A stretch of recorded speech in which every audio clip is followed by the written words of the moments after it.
삼성전자가 미국 텍사스주 테일러시에 20조가량의 예산을 투입해 제2의 파운드리 공장 설립을 밝히자 세계 반도체 업계는 이재용 부회장의 다음 스텝에 벌써 관심을 보이고 있습니다.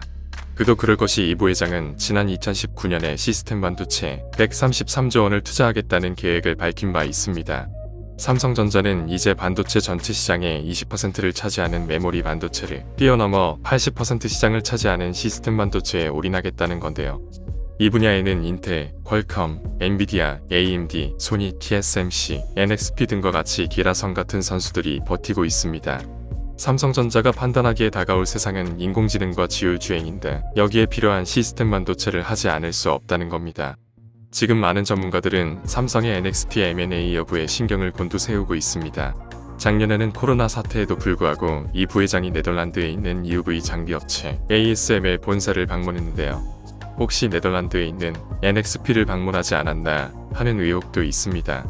그런데 삼성전자 입장에서는 차량용 반도체 전문업체인 NXP를 생각하면 가슴이 쓰리면서도 한편으론 가슴을 쓸어내리게 됩니다.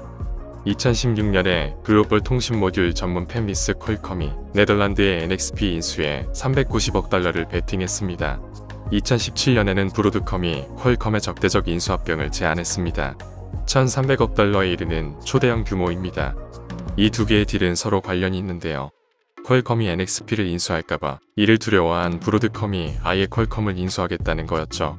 이 두 개의 딜은 모두 무산됐는데요. 어쨌든 두 개의 딜을 촉발시킨 동기는 바로 NXP였던 거죠.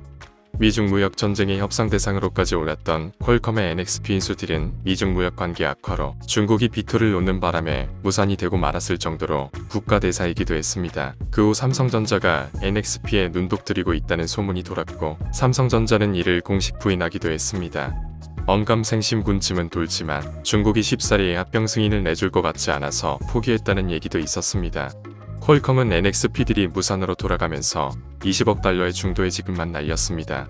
NXP는 자율주행 구현에 필수적인 충돌 회피, 차선 변경, 비상제동 등의 기능을 갖춘 차량용 레이더 및 반도체 전문 설계 기업입니다. 자율주행차 시대가 다가오면서 차량용 반도체가 반도체 시장의 미래 먹거리로 부상한 건 당연한 일이죠. 그래서 삼성전자와 SK하이닉스 등 국내 반도체 업체들도 차량용 반도체 솔루션에 집중하며 신규 시장 공략에 나섰습니다. 전자 IT 업계에 따르면 차량용 반도체 시장은 2022년까지 연평균 10% 안팎의 성장이 예상됩니다.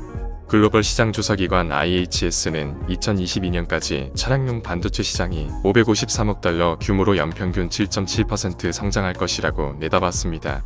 미국 자동차 공학회가 분류한 자동화 단계를 기준으로 자동차 한 대당 채용되는 반도체 콘텐츠는 2단계는 150달러, 3단계는 580달러, 4단계 5단계의 경우는 860달러 수준으로 상승합니다.